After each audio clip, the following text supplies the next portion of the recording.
U.S. Ambassador to Israel Mike Huckabee is warning that Christians may be unwelcome in Israel. Is there a pattern of harassment of Christians by Israel? We'll dive deep with Curt Mills from the American Conservative. And guerrilla journalist James O'Keefe has explosive reporting from a Johnson & Johnson scientist admitting major problems with COVID vaccine development. You'll see that video in moments. We'll bring you inside a prisoner swap that happened with Venezuela and the strangest burglary trial of a sitting senator you've ever heard. All next on the Matt Gaetz Show. Let's do this. We're shaking up Washington, D.C. We're breaking the fever. You ever watch this guy on television? It's like a machine. He's great. Matt Gaetz. Evangelical Christians love Israel. It's a land with a 4,000-year connection to our faith. But with the current erratic spasms of the Netanyahu government, the love may be unrequited. Is Israel an unwelcoming place for Christians? A new look into correspondence between U.S. Ambassador Mike Huckabee and the Israeli government raises questions about whether Christians are being mistreated by Israel. Huckabee alleges that's what's happening. The ambassador sent a letter to the Israeli Interior Minister accusing Israel of blocking Christian groups from entering the country. As a private citizen, Governor Huckabee personally led Zionist Christians on such tours. Now, Ambassador Huckabee initially met with the government of Israel to plea for the Christians who wanted to come and enjoy the Holy Land. But those pleas were ignored. Now Huckabee is threatening reciprocal punishment against Israel and their visa seekers wanting to come to America. He cited harassment and negative treatment of Christian groups. The nerve of Israel to demand America's weapons and money, but then refuse our touring Christians is astounding. About 3 billion people on the planet Earth tie their faith to the geography around Israel. And I believe everyone needs a little more of the golden rule. Treat others as you would want to be treated. Some will criticize this segment and say that the problem of Christians being harassed in or by Israel is overblown. But it's not me saying it. It's Ambassador Huckabee. Is Ambassador Huckabee an anti-Semite now because he's criticizing the government of Israel? Of course he isn't. I wonder if any voices inside the Israeli government have spoken about Christians being harassed or harmed. Here's Isaac Herzog, the president of Israel in 2023. In recent months, we've seen very serious phenomena towards the Christian denominations in the Holy Land. Our brothers and sisters, Christian citizens, feel attacked in their places of prayer, in their cemeteries and on the streets. Christians in Jerusalem's Old City say they are often harassed, spit on, and even physically attacked by religious Jewish youth. I view this phenomenon as extreme and unacceptable in any shape or form. This phenomenon needs to be uprooted.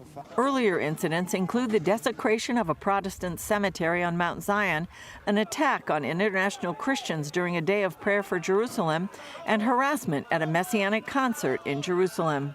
We must respect the members of all religions. We've committed to this since the dawn of our existence. This is the most basic commandment of love your neighbor as yourself. Since that speech, I'm not sure if things have gotten much better for Christians. According to the Times of Israel, quote, Huckabee said he would warn American Christians that their donations are not received warmly and that tourists should reconsider any plans to visit Israel if the issue is not resolved. Listen to Ambassador Huckabee closely. He's threatening this messaging: boycott your next trip to Israel, divest from groups sending donations to Israel, and sanction Israel by denying visas to their citizens who want to come to the United States. In just a few years, we've gone from Ambassador Huckabee leading Zionist Christian tour groups in Israel to threatening to lead the BDS movement, the boycott, divest, and sanction movement. Congress has passed about a gazillion BDS resolutions, all at the urging of AIPAC. Will AIPAC now target Ambassador Huckabee? Congresswoman Marjorie Taylor Greene blew the whistle on AIPAC on this program with Vish Burra. I think organizations like AIPAC and Christians United for Israel should register under the law as foreign agents because they are lobbying on behalf of Israel. Also unresolved tonight is an investigation into the killing of Saif Moussalet. He was an American born in Florida. He was surrounded for 3 hours and beaten to death. There's no suggestion that he provoked the attack or that this was in any way in self-defense. The Times of Israel also took note of our coverage on this program. What the Times pays close attention to is the shift in how right-aligned media covers Israel. It would have been unheard of to have Israel as such a driving force for division just 10 years ago. Now, it doesn't seem Israel likes the criticism. So some who aren't intelligent enough to speak about these issues with nuance simply say that any criticism of the government of Israel is anti-Semitic. That's stupid people talk. It isn't anti-Semitic to criticize the government of Israel any more than it isn't anti-American to say that Biden's presidency was a silver alert. It seems Israel's goodwill with the world has eroded very meaningfully. Christians blocked from the United States, Americans murdered in Judea and Samaria. We don't think it's a tenable position for Israel to say to our fellow countrymen, send us your money, send us your weapons, but don't send us your Christian tour groups or Arab Americans who want to visit family without being beaten to death. Joining us now is the executive director of the American Conservative magazine, Curt Mills. So, Curt, what chapter of the book are we in when Israel loses Mike Huckabee?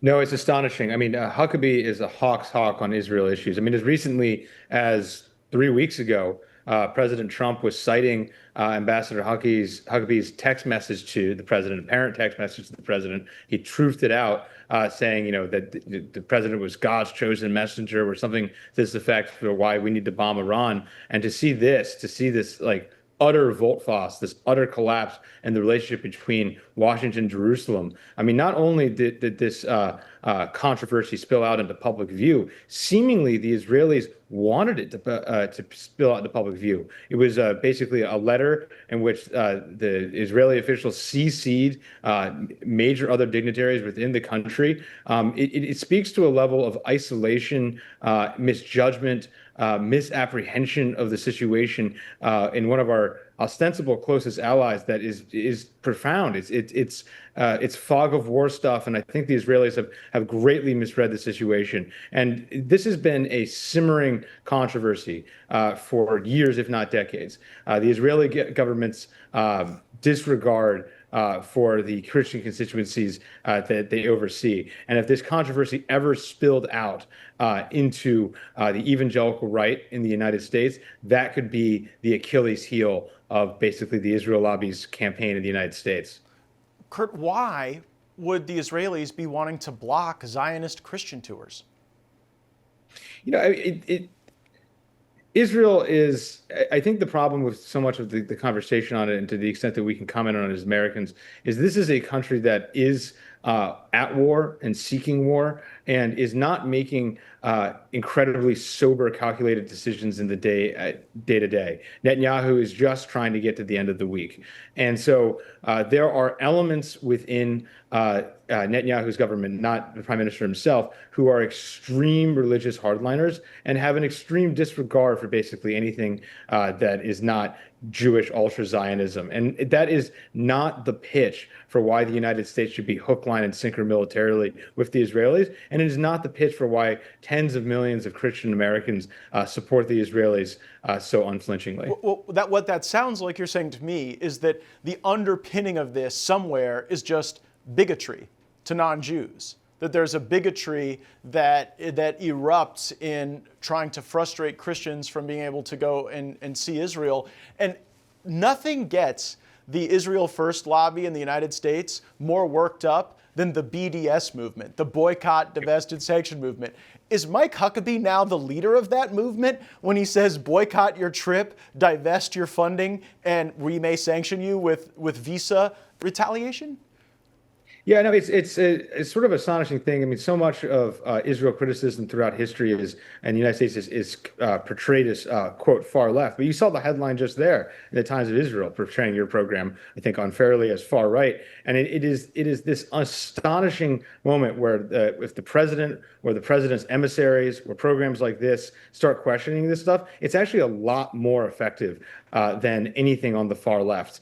And so I think you see with the Huckabee relationship. You see this somebody who is just bending over backwards to work with the Israelis. This is somebody who's sheltered in place. We're sheltered in a bomb shelter last month on behalf of the Israeli government, frankly, on behalf of a war they sought. And then he is having this level of frustration with them. It's just quite astonishing. I think the essential pitch that this is a sort of, grand American Israeli project, a Judeo-Christian, quote unquote, project, I think that's kind of coming apart at the seams, especially for the hardliners that are driving the war. They don't actually want that. That's just propaganda for the U.S. consumption. Yeah, the Judeo-Christian unity is wonderful, but it's not quite durable when the Christian part isn't allowed and get their visas rejected.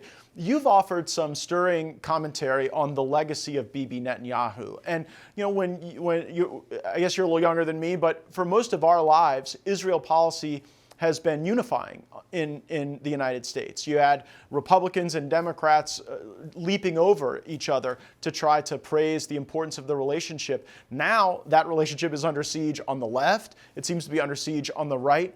Is Bibi Netanyahu's legacy that he has eroded what used to be a bipartisan support for the U.S.-Israel relationship? This was always the criticism. When Netanyahu addressed Congress 10 years ago, and he was sort of greeted as like a de facto president of the United States by a lot of Republicans, that once the Israelis lost one party, the Democrats, they would eventually lose both parties. It is inappropriate for a military partner of the United States to be so aligned with one political party. Even if you like Netanyahu, even if you're inclined towards him, the reality is the White House has changed, and the reality is politicians come and go. And it is not entirely clear. This is why so much of the messaging on Israel, you got to be very careful. It's not even clear that he's acting in his country's best interest. He is acting in his own self-interest. He is making military decisions based on testimonies. Look, I know, we all decry the criminalization of politics. We all decry, I don't know the details of what Netanyahu's going through, but the idea that he is putting his country on the path to further war and then dragging the U.S. into further war because of his own personal problems, this is just, he's next level. We've not really seen anything like this. And it's just such a unique situation because, say Vladimir Putin, he invaded Ukraine, but he didn't ask other countries to help him in the invasion. When Netanyahu makes a decision, he demands, he has the temerity to demand, the chutzpah, frankly, to demand that the U.S. back him. And it is just an extremely unstable situation. And yeah, the corollary to that, Curt, would have been if Belarus would have attacked Ukraine and then demanded that Russia fight the war for them, which seems which seems to be the more apt comparison. I do want to get your thoughts on this killing that occurred in Judea and Samaria of the Florida-born American. Huckabee has demanded an investigation by Israel. Israel doesn't have the best track record in conducting those investigations. When do the killings of Americans in this part of the world start to impact how people are thinking about the U.S.-Israel relationship in the United States? Yeah, I mean, I think it was great to see. I mean, the reality is there are a lot of dual nationals in this part of the world, and there remain Hamas hostages that are U.S. dual nationals, frankly, and there's a question of whether or not how serious the Netanyahu government is about getting them out. But for all the flack the Trump administration has been taking as, not caring about Arab lives or Muslim lives, they were forthright in condemning, the cavalier destruction of the life of a Palestinian American person. And I think, again, it's just another potential watershed.